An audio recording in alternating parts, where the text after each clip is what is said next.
E aí, pessoal, boa noite. Vamos para mais uma revisão, tá? Para a gente poder fazer a prova. Vou estar agora revisando a atividade que eu passei para vocês. Espero que vocês tenham feito a atividade.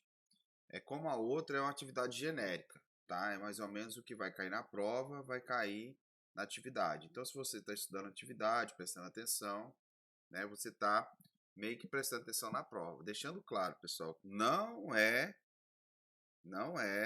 as mesmas questões da prova, tá bom? Vamos lá.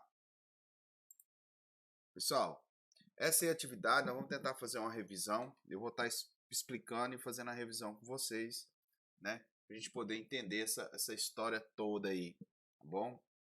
Tem algumas questões que eu deixei para vocês que eu iria mesmo estar cobrando, eu vou cobrar mesmo nas provas, a gente vai até falar sobre elas aqui, tá beleza? Então vamos lá. Pessoal, essa atividade vocês vão pegar, vão fazer, vão colocar o nome de vocês. É tudo para enviar pela plataforma, tá bom? E não é para mandar para o WhatsApp, é tudo na plataforma, porque é tudo por lá que eu tenho que olhar, eu tenho que corrigir por lá e mando para vocês. As atividades que eu coloquei, todas vão valer nota, tá bom? E elas vão valer a metade da nota da prova. Depois a prova tá a outra metade, tá bom? Então depois eu vou ver quem mandou, quem se organizou e vou somar as atividades e avaliar, logicamente. E, por favor, pessoal, quem não fez, faz logo. Ah, professor, faz lá. Melhor você fazer, me entregar atrasado do que você não fazer. Mas não se preocupe, nós vamos dar bem esse bimestre. Segundo bimestre também nós vamos nos dar bem, tá bom? Então tá aí. Vamos lá, vamos tocar esse barco para frente, tá? Pessoal, me dá um feedback das aulas depois. Vocês estão achando essas aulas desse jeito? Eu preciso saber se vocês têm alguma crítica, alguma sugestão, tá bom? Vamos lá, questões. Bom, vamos lá. Diferentemente de algumas outras sociedades da antiguidade, que nos deixaram diversos registros de suas leis, a única fonte para o estudo do direito hebraico é a Torá, né? O Pentateuco, aqueles 5 livros que a gente falou para você, que Deuteronômio, que é o livro que a gente mais trabalhou sobre os hebreus, né? Além da lei positivada, os hebreus também adotavam um amplo conjunto de costumes e normas morais, que eram transmitidas oralmente a partir do século da nossa era, a partir do segundo século da nossa era. Iniciou-se um registro escrito dessa tradição, que foi chamado de Mishnah. Dos estudos da Mishnah surgiu Guilma e junção de ambos originou o Talmud. Os hebreus não desenvolveram um império, mas deixaram uma importante herança. Por que eu estou perguntando dos hebreus, pessoal? Por que eu quero que vocês entendam toda aquela história dos hebreus, toda aquela ideia, toda aquela noção de justiça? Porque a moral, aquelas ideias, ela faz parte de uma racionalidade da cultura ocidental. E essa racionalidade, essa moral da cultura ocidental, ela reflete nas questões jurídicas, tá?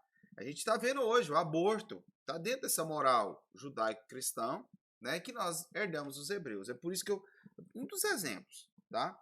É por isso que eu tô falando aborto, eutanásia e várias outras coisas, né? Então é o seguinte, o que eu quero que vocês entendam é o seguinte, o que os hebreus nos deixou de legado, de grande força ou herança, né, que veio desde lá para cá? Foi o quê?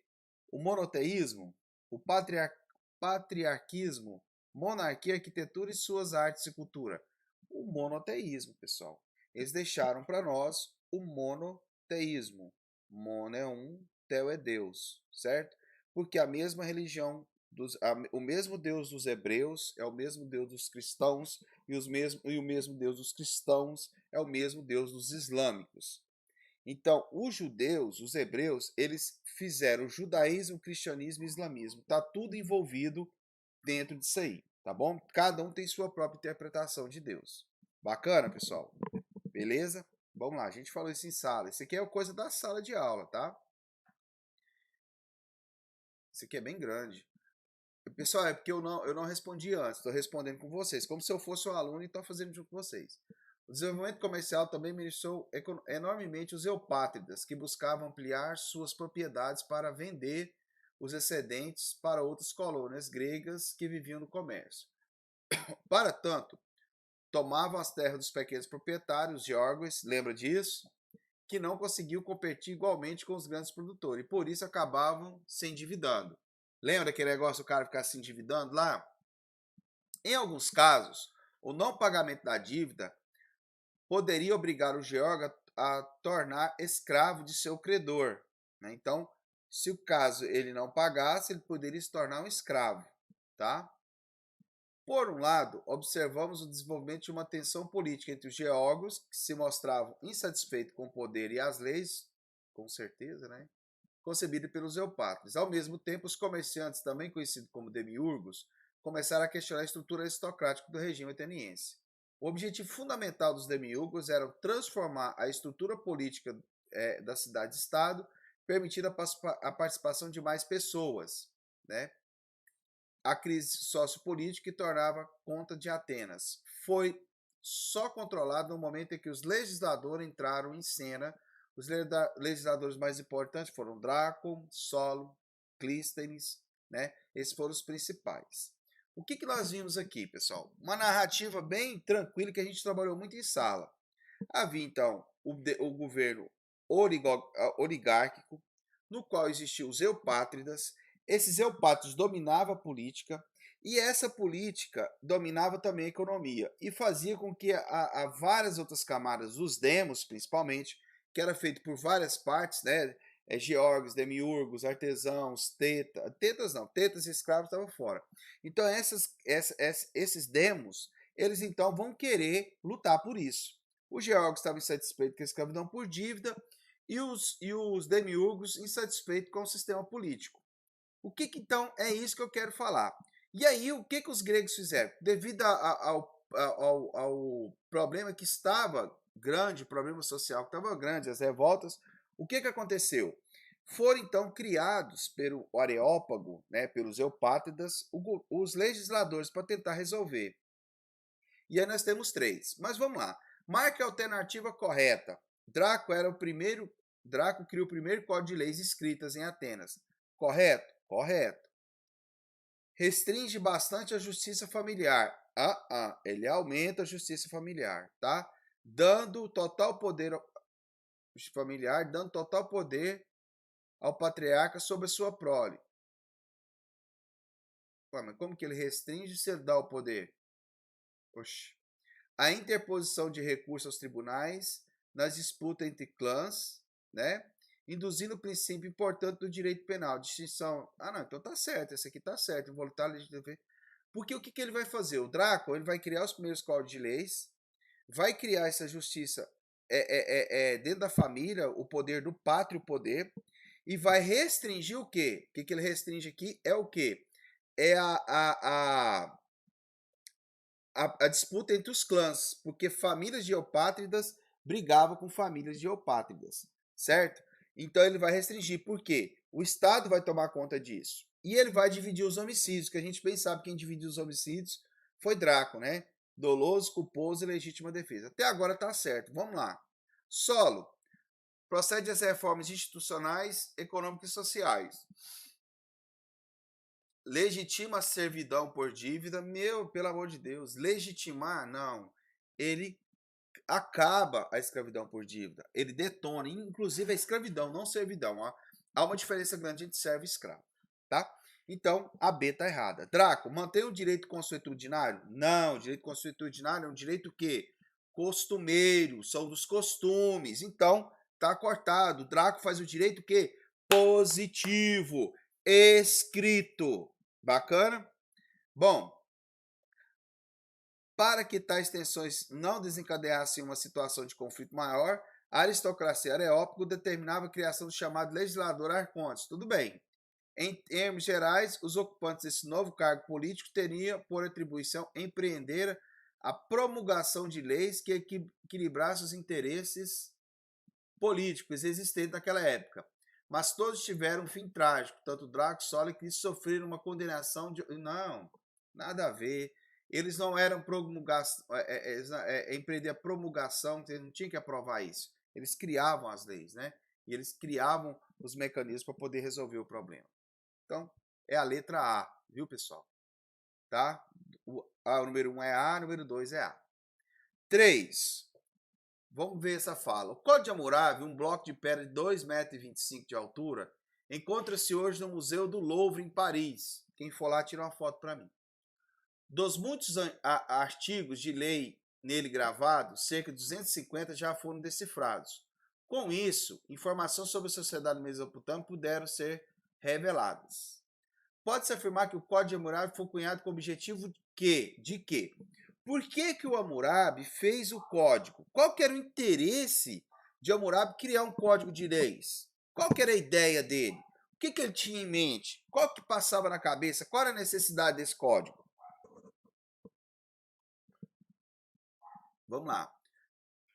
Dividir as terras da região da Mesopotâmia dos judeus e babilônios? Nada a ver. Fazer uma lei por causa disso? Bobagem. Organizar juridicamente? Sim. A estrutura administrativa da antiga civilização persa? Não. Os persas ainda vão surgir. Olha só que trem mais bagunçado. Estabelecer o sistema jurídico? Sim. Que desse ordem à civilização de Ur? Não, nada a ver. Desse ordem ao quê? A civilização, né, dos babilônios. Estabelecer o sistema jurídico que desse ordem à civilização da Babilônia? Ah, agora sim, meu Deus. Estruturar o império unificado entre macedônios e babilônios? Não. Então ele quis o quê?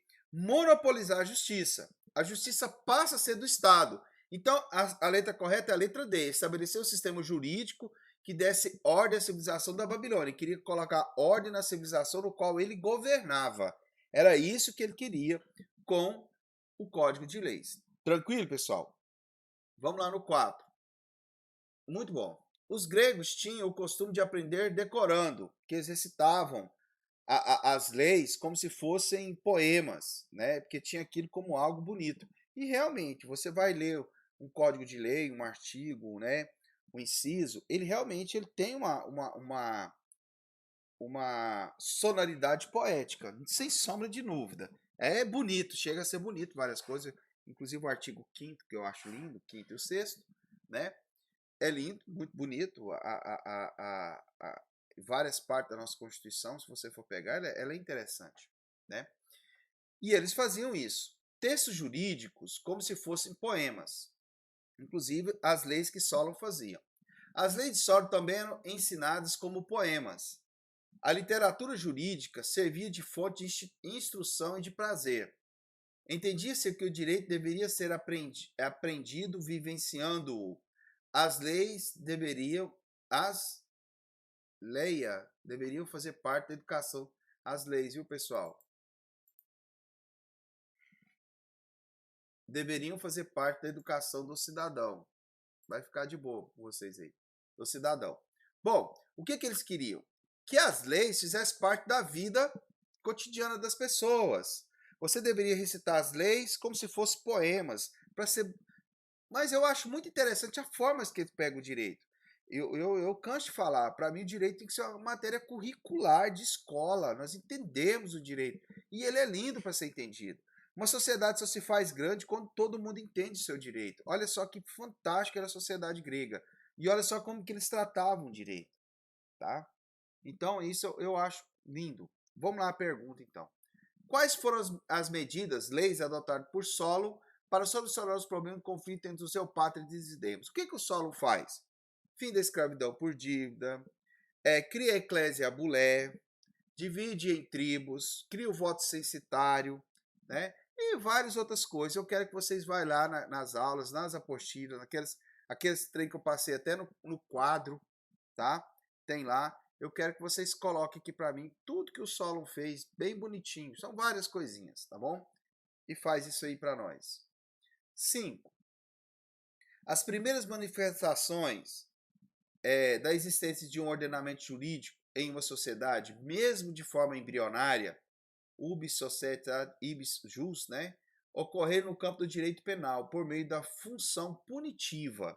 Em virtude dessa, ao conferir ao grupo a capacidade de punir, garantir a prevalência de sua ordem e consequente continuidade, o direito penal surge quando o homem passa a viver associado, de tal modo que, ao se traçar uma linha de desenvolvimento na vida da sociedade de modo geral, paralelamente se chegará a outra, do desenvolvimento do fenômeno jurídico penal. Apresentando-se essa última correlação, os graus de desenvolvimento das diversas sociedades humanas, quanto à pena, originalmente poder-se-ia considerar a legitimação da vingança indistinta, que era praticada sem observar-se a culpabilidade nem a proporcionalidade entre a ofensa e a reparação. Distinções imprescindíveis na ideia de justiça. Então tá, o que o texto está falando? Que a princípio, o direito penal era um direito o quê? Punitivo, simples e puro, tá? Então você usava apenas para punir e exemplar. Aqui ele já vai falar o quê? Que não, hoje a concepção moderna ela vai mudar, né? Olha só para você ver. Quando a pena geralmente pode ser considerada legitimada vingança distinta, uma vingança que se aplicava sem observar. Então, o direito mais era vingativo do que propriamente fazia justiça. Nós não se observar a culpabilidade nem a proporcionalidade das penas, né? do crime. Então você julgava, o cara cometia um crime pequeno, ele era culpado com algo muito extraordinário, muito grande. Era mais por vingança e não propriamente por justiça. Vamos lá. O princípio do Código de Leis de que se tem conhecimento foi estabelecido pelos babilônios por volta do século XVIII a.C. Quais os fundamentos do chamado Código de Hammurabi em relação ao princípio de Talião? Ponto. Essa questão está na prova.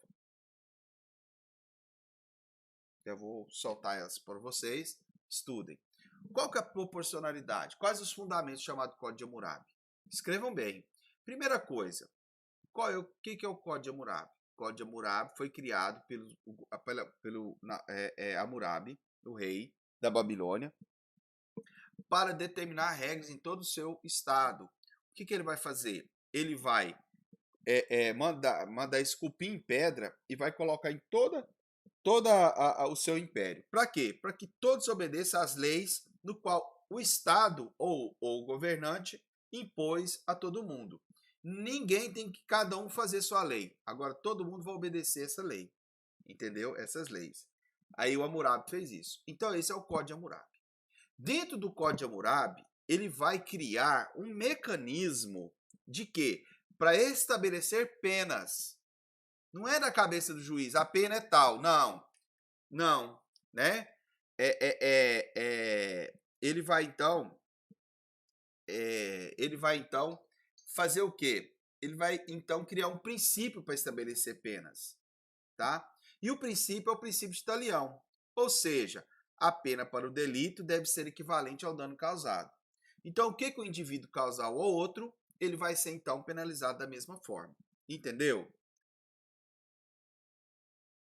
Não existe crime sem pena anterior que a defina e não existe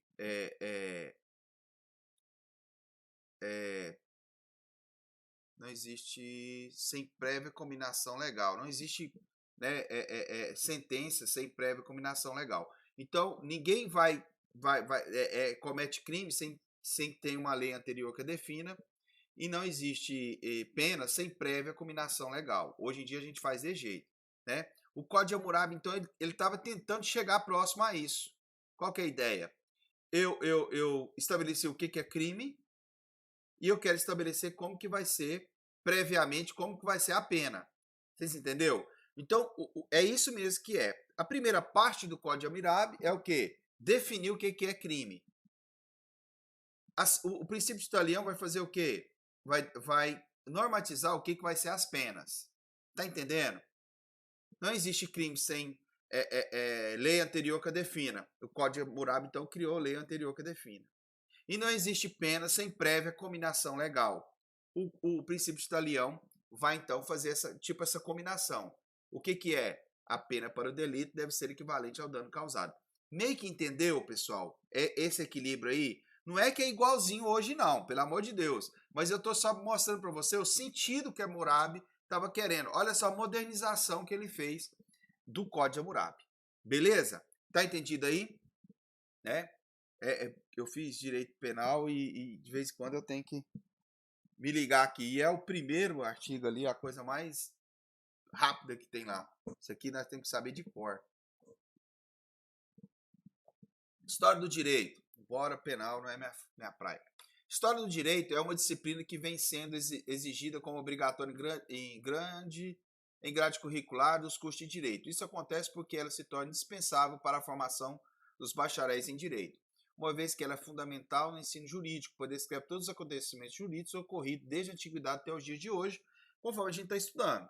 Eu acho que muita coisa do direito vocês estão pegando aqui, vocês estão entendendo por que o direito, por que tem esse tipo de coisa, como é que nasceu esse negócio, essas ideias de princípio penal, né? Como é que nasceu a questão da democracia, como é que nasceu a questão disso, como é que nasceu a questão daquilo. Eu tenho que pôr uma questão aqui que eu vou pôr para vocês. Então, o que você vai fazer, pessoal? Vocês vão, então, fazer para mim, nessa questão aqui, vocês vão mostrar qual a importância de estudar a história do direito. Lembra que eu falei que vocês vai cair na prova? E eu vou para mais uma questão aqui.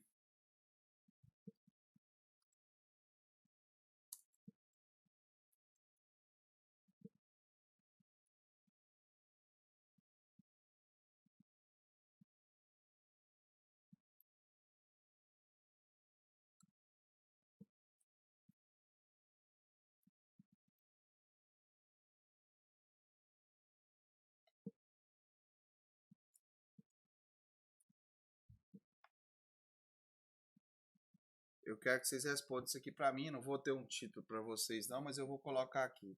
Quais são os 3 princípios básicos da democracia ateniense? Quais são eles, pessoal? Isonomia, né? O que é isso? Todos são iguais perante as leis. Nós falamos sobre isso. Isocracia.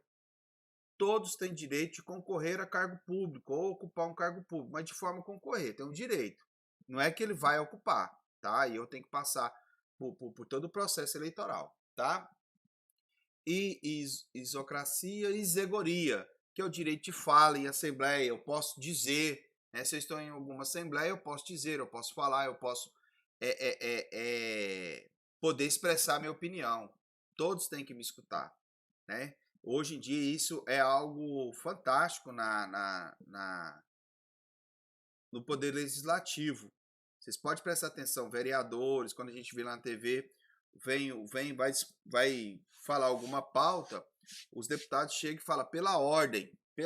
O que é isso?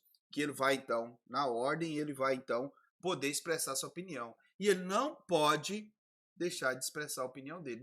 As regras, logicamente, mas todo tem o direito de expressar, tem o direito de falar, de legislar, tem lá 10, 5, 3 minutos, mas ele tem como falar. Esse é um princípio básico, que vai nascer os princípios da liberdade de expressão. Beleza? Pessoal, já tá bom, já tá com 23 minutos. Eu não quero ficar matando muito tempo de vocês. Eu vou estar no grupo, tá, de WhatsApp, vou estar também no Skype, caso vocês acharem necessário. Manda no WhatsApp lá para mim que eu entro no Skype, não, desculpa, no Meet, e eu tiro dúvidas de vocês. Pessoal, isso aqui mais ou menos que vai cair na prova. Estudem bem, espero que dê certo e espero que a gente vai se ver em breve, pessoal. Também queria muito que a gente voltasse às aulas, né? Mas vamos obedecer às coisas para que as coisas não ocorram pior. Eu queria, é igual a gente fala, né? Vamos ficar cada um na sua aqui para que quando nós voltarmos, vamos estar todo mundo junto. Não vai faltar ninguém, né? Nem na minha família, nem na sua família.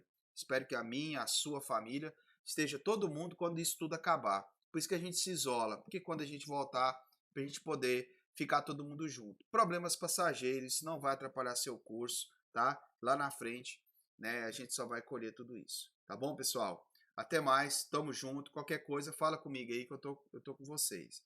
Pessoal, se vocês tiverem dúvida de como responder pelo WhatsApp ou responder pelo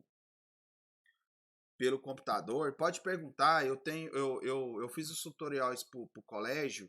Eu já até devo ter mandado para vocês, mas eu tenho os tutoriais de celular, tá? Eu fiz para os meus alunos do colégio. Caso vocês queiram, eu posso passar para vocês. Bacana, galera? Beleza? Respondam, manda pela plataforma. Tamo junto e vamos lá, pessoal. Vamos estudar, vamos passar essa fase, vai tudo dar certo. Bacana? Qualquer coisa, revisa as aulas anteriores. O bom é que as aulas são gravadas agora. Vocês podem se organizar por aí. Valeu!